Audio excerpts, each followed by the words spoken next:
Hi, I'm Peter Tortorici. I'm the CEO of GroupM Entertainment Worldwide. And in addition to telling you a little bit more about what GroupM Entertainment is, I want to tell you a story that helps tell that story. I want to tell you the story about how we became part of the We Are the World 25 for Haiti experience, part of the executive producing creative team that helped to make it happen. One of the reasons why we started GroupM Entertainment was because we recognized that the GroupM media agencies needed to be in the traffic of entertainment. Entertainment basically being the marketplace for talented people that can bring great ideas to life. We also try to help create properties that we can create client advantage with and for, but also a business advantage for ourselves. Yeah! Yes! Over the course of the last few years, we've been able to set up television programs and series that we've had a financial interest in and been co-production partners in various markets around the world. So all of that is an ongoing process. How this particular story starts is with an email that was referred to me by Sir Martin Sorrell. He had met with Randy Phillips, who is not only the president and CEO of AEG Live, but also Lionel Richie's manager. And he was looking for Lionel to have a deeper, more interested conversation about how he could work with brands, how he could work in the media in ways that he hadn't worked before. And then Haiti happened.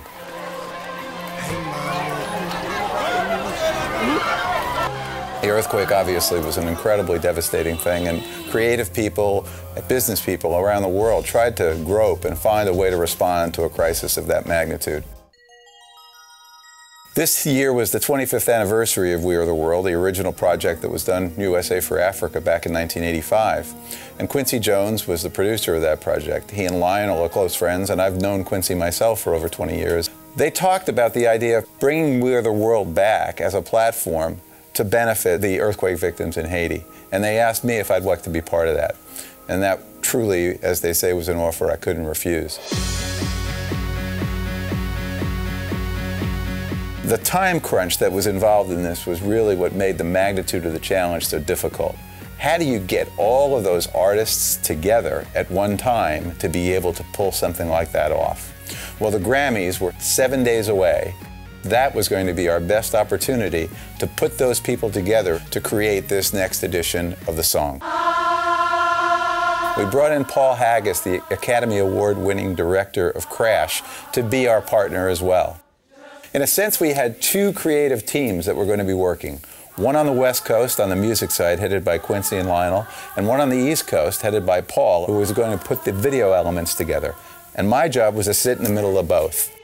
Really talented, creative people working under pressure create an incredible amount of energy that needs to be harnessed, focused, so that a project can be delivered on time, on budget. It's 2 days from now, Peter. And that was where we had to sit and help provide creative management.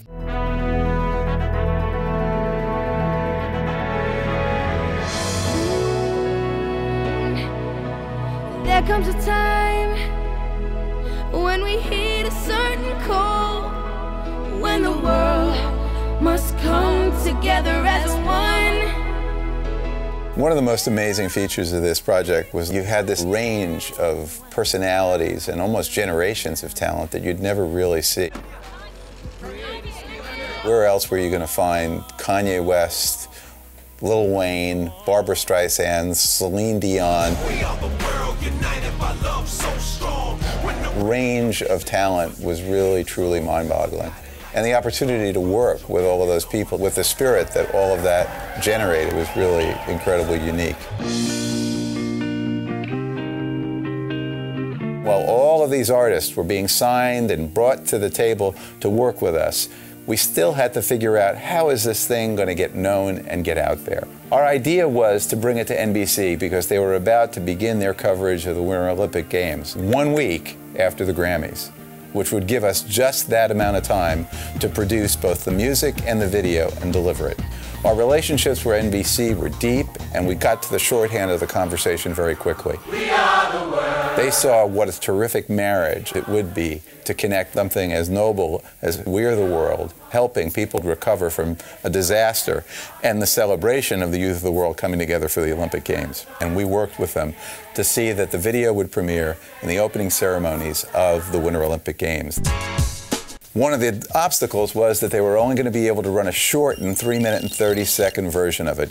And we had a 6-minute and 45 full version of the song that we wanted to get to as many people as possible. So I called upon Reno Scanzoni, who's the Chief Investment Officer of GroupM, to ask how might we work our deeper relationships on the cable side to organize, in a sense, a cable simulcast of that property. Reno put me in touch with Sean Cunningham of the CAB and started to help us put together a network of over 70 cable channels that all committed to running the full video in an event simulcast. When we brought that information back to NBC, they not only joined, they decided to also run the premiere of the full length in the beginning of their coverage on that Saturday after the opening ceremonies. We then got Fremantle Media involved, who became our shoulder-to-shoulder partners to help get the content also distributed in the international marketplace. We then utilized our own contacts within the GroupM Media Network to get the content to the consumer. The next piece of the puzzle involved having an online distribution partner. Here, Rob Norman, CEO of GroupM Interaction, came to the table. And Rob said the ideal place for this to live would be with Google YouTube. Because not only was this going to be content that was going to be directed to users, but content that users could use and interact with themselves. We constructed a distribution relationship and started to create interactive applications and tools that would really dimensionalize what this experience was going to be. We're working with Adobe right now to develop a software application that will allow YouTube users to actually create their own mixes of the song, where each individual at home could actually choose which solos to put in the song and create their own mix.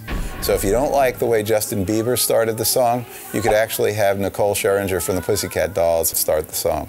You could swap out Barbra Streisand for Pink, or vice versa.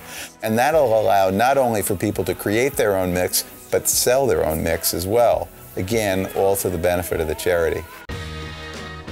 The end result of all of this was we had now created a platform-agnostic experience that was not only music, not only video, not only distributed in television and online, but was truly something that could be part of a relationship with an end user.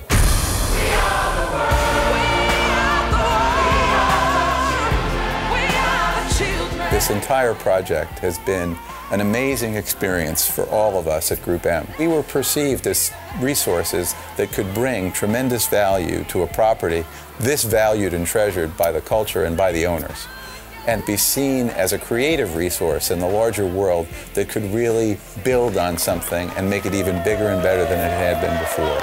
And most importantly, the talent, the people, and the resources of GroupM could come together in a moment of crisis and do something special out of the generosity, hard work, and spirit that makes us the organization that we are.